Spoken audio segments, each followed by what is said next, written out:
नमस्कार साथियों, आइए आज हम नवोदय एक मिशन के एक बिंदु पर बात करने के लिए आपसे आए हैं। पिछले वीडियो में आपने देखा कि हमने नवोदय में क्या जरूरी है, क्या पढ़ना है, इस पर बात की थी। आज हम इस बात पर बात करेंगे कि कैसे नवोदय के कौन से वो टॉपिक हैं जो बहुत महत्वपूर्ण हैं और बहुत अच्छे से हमें उन्हें समझना होगा। तो ये बात तो क्लियर है कि 12 टॉपिक हैं मैथमेटिक्स में जिन्हें हमें पढ़ना है। बहुत सारे टॉपिक जो हैं वो हट गए हैं और कुछ टॉपिक जुड़ गए हैं। आज हमारा जो बिंदु है वो है संख्या और संख्या पद्धति। संख्या और संख्या पद्धति में हम सबसे पहले समझेंगे संख्याओं को पढ़ने और लिखने की प्रणाली। हम जानते हैं किसी भी संख्या को समझने के लिए एक प्रणाली होती है। हमारी जो पॉपुलर प्रणाली है जिसे हम लोग यूज करते हैं वो है भारतीय यानी हिंदू अरबिक नंबर सिस्टम।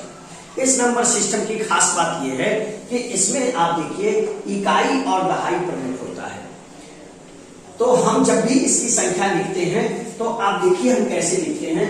हम यहाँ लिखते हैं इकाई दहाई, इसे 45 या 45 करके ये सैकड़ा होता है। उसके बाद फिर केवल दो का ही जोड़ा बनेगा, ये आप हमेशा ध्यान रखिएगा। यानी अगर 2 अंक का आपको डिजिट पता है तो आसानी से आप जो हिंदू अरबिक सिस्टम है उसे लिख सकते हैं। याद रहे आपको 100 वाला जो है यानी जो सैकड़ा का हिस्सा है उसमें केवल 1 डिजिट होता है। इसीलिए हमेशा जब गिनती हम लिखें तो हम इसको इस तरह से लिखने की आदत डालें।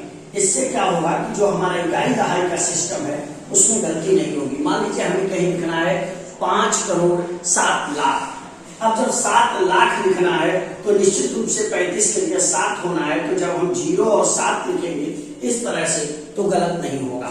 हम हमेशा कोशिश करें कि हिंदू अरबिक सिस्टम में हम 99 तक की संख्या की अच्छी समझ बना लें। फिर आप देखिए इकाई दहाई है, सैकड़ा है, फिर इकाई और हजार है।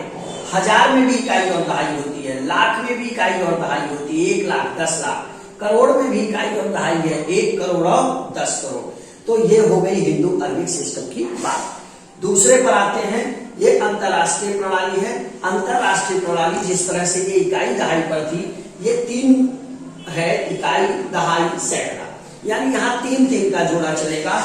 अगर मैं आपको समझाऊं तो यहाँ अगर मैं ये ब्लॉक बना दूं तो इस ब्लॉक में आपको हमेशा ध्यान रखना पड़ेगा कि हर ब्लॉक में 3 अंक लिखे जाएंगे। जैसे 123, 456, 205, 111। अगर हम इस तरह से लिखते हैं तो यहाँ 3 का जोड़ा होगा। इकाई दहाई सैकड़ा, इकाई दहाई सैकड़ा, इकाई दहाई सैकड़ा। अब मान लीजिए आप पढ़ना है आपको तो आप इसे पढ़ेंगे। ये है 123, ये हजार की संख्या है, ये आपका मिलियन है और ये बिलियन है। तो मिलियन और बिलियन में जब आप चले तो आपने क्या पढ़ा है, केवल इतना ही पढ़ना है, 456,123। इसको क्या पढ़ेंगे, 205 मिलियन 456,123। अब ये क्या पढ़ेंगे, 111 बिलियन 205 मिलियन 456,000 और 123। यानी आप देखिए भारतीय प्रणाली में इकाई दहाई प्रमुख था, इसमें इकाई दहाई सैकड़ा यानी 3 का डिजिट चलेगा। ये 2 प्रणाली है जिस पर हम शब्दों से अंकों से शब्दों में लिखने का अभ्यास करते हैं। स्थानीय मान का भी बिंदु हम चर्चा करेंगे अगले वीडियो में। एक तीसरी प्रणाली है जिसे हम रोमन प्रणाली कहते हैं। रोमन प्रणाली स्थान को बताता है, जैसे कि यह 1 है, 2 है, 3 है, 4 है, 5 है, 6, 7, 8, 9, 10। 10 के लिए एक विशेष सिंबल यूज किया गया है जिसे हम बोलते हैं X। 50 के लिए L, 100 के लिए C, 500 के लिए D और 1000 के लिए M।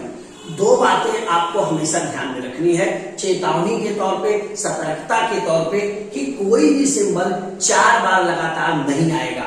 जैसे अगर मुझे 40 लिखना है तो मैं 4 बार X नहीं लिख सकता, ये गलत है, ये रॉन्ग है, ठीक है, ये गलत है। हमें अगर मान लो 4 ही लिखना है तो 4 को हम 4 लाइन खींच करके नहीं लिख सकते, ये गलत है। सही क्या है, मतलब एक बार में आप 3 से ज्यादा नहीं लिए हैं। अब मान लीजिए आपको 5 लिखना है, तो 5 के लिए एक सिंबल यूज होता है V। अब आप क्या करेंगे, जो बाएं तरफ होता है, बाएं तरफ संख्या छोटी होती है और दाहिने तरफ की संख्या ऐड होती है। तो अगर हमने लिखा तो ये हो गया 5, 5 में 1 कम तो लेफ्ट में लगा दीजिए यानी 4, 5 में 2 कम आप नहीं लिखेंगे। अब देखिए 3 को लिखने का ये तरीका गलत है, ये तरीका गलत है, क्योंकि लेफ्ट में एक से ज्यादा सिंबल हम नहीं लगाते हैं। तो 3 का सही तरीका 3 लाइन है, लेकिन 3 का ये तरीका नहीं होगा, केवल 1 लाइन आप लगाओगे। ये हो गया 4, अगर हमें 6 लिखना है तो 1, यहां आप बढ़ा सकते हो 7, 8, लेकिन जब 9 लिखना होगा तो फिर आप 4 बार नहीं लगा सकते, ये गलत हो जाएगा, बल्कि आप 10 में से फिर 1 घटाएंगे, क्योंकि हमने कहा कि सिंबल को 4 बार नहीं लेते हैं। तो मुझे उम्मीद है कि ये जो छोटी छोटी चीजें हम बता रहे हैं आपको, इस पे ध्यान रखेंगे, क्योंकि खास करके जैसे 3 के बाद 4 को लिखना, या 9 के बाद 10 को लिखना, या 10 के पहले 9 को लिखना, 8 के बाद 9 को लिखना, या 40 को लिखना, या 90 को लिखना, इन चीजों में गलती होती है। जैसे हमें लिखना है 80, अब 80 लिखने के लिए हो सकता है किसी बच्चे के मन में आ जाए कि 100 है तो 10 2 बार घटा दें, ये गलत हो जाएगा। 80 लिखना है तो आप 50 लिखेंगे और 3 बार आप 10 लेंगे। तो इस तरह से हम इन चीजों को समझते हैं। आगे आते हैं अंक पर। अंक में 2 बिंदु होते हैं, एक होता है स्थानीय मान और एक होता है अंक मान। जैसे कहीं लिखा है 5, ये 5 का अंकीय मान है, मतलब ये 5 वस्तु को प्रदर्शित करता है। अब ये 5 कहाँ है, ये इकाई पर है, दहाई पर है, सैकड़ा पर है, उस स्थान के आधार पर इसकी वैल्यू बदल जाती है। जैसे अगर यही 5 सैकड़ा के स्थान पे उपस्थित होगा तो इस 5 की वैल्यू उसके स्थान में गुणा हो जाएगी, यानी उत्तर 500 हो जाएगा। ये स्थानीय मान और अंकीय मान का होता है। अगले वीडियो में मैं जब इन पर आधारित प्रश्नों को बताऊंगा तो बहुत सारी चीजों पर हम चर्चा करेंगे। तो अब तक हमने क्या देखा, हमने देखा संख्याओं को पढ़ने लिखने की प्रणाली 3 तरह की है। भारतीय प्रणाली है, इकाई और दहाई पर आधारित है, सैकड़े में 1 डिजिट होता है, हमेशा ध्यान रखना है। अंतरराष्ट्रीय प्रणाली इकाई, दहाई और सैकड़े पर 3 का जोड़ा होता है। रोमन प्रणाली ये है जिसमें कुछ विशेष है, जैसे 1 के लिए 1 लाइन है, 5 के लिए V है, 10 के लिए X है, 50, 100 आप देख सकते हैं। अब हम एक और बिंदु पर आते हैं जो है संख्याओं का। हमारी संख्या जो है, सबसे पहली संख्या प्राकृतिक संख्या होती है। ये कौन सी संख्याएं हैं जो गिनने के काम में आती है, यानी वस्तु हमारे पास है, ये 1 मार्कर है, 1 बोर्ड है, 1 कमरा है, तो गिनती 1 से शुरू होती है प्राकृतिक संख्या। जब इस प्राकृतिक संख्या में शून्य को जोड़ देते हैं, शून्य की अवधारणा इन्वॉल्व होती है, तो ये पूर्ण संख्या बन जाती है। पूर्ण संख्याओं के साथ ऋणात्मक संख्याओं को जब जोड़ते हैं तो वो पूर्णांक और फिर परिमेय संख्या और वास्तविक संख्या तक आती है बात। आपको ये परिमेय संख्या और वास्तविक संख्या मैंने इसलिए लिखा क्योंकि परिमेय संख्या भिन्न के करीब है, यानी हर भिन्न जो है, प्रत्येक भिन्न परिमेय संख्या होती है, इसलिए हमने परिमेय संख्याओं को भी यहाँ समझाने का प्रयास करेंगे इसमें, जिसे अगले वीडियो में एक टॉपिक पर हम बात करेंगे। मेरा उद्देश्य है कि जो 12 टॉपिक मैथमेटिक्स में है, इनके गुणवत्तापूर्ण वीडियो और कॉन्सेप्ट आपको दिए जाए। क्यों? क्योंकि याद रखिएगा, नवोदय की परीक्षा में 2 चीजों की जांच होगी। एक आपका बोधात्मक समझ कितनी है और दूसरा उनका अनुप्रयोगात्मक यानी एप्लीकेशन का क्या लेवल है। एक आखिरी बात चर्चा करके फिर मैं ये क्लास आज की ओवर करूंगा। भाज्य संख्या किसे कहते हैं, अभाज्य संख्या किसे कहते हैं।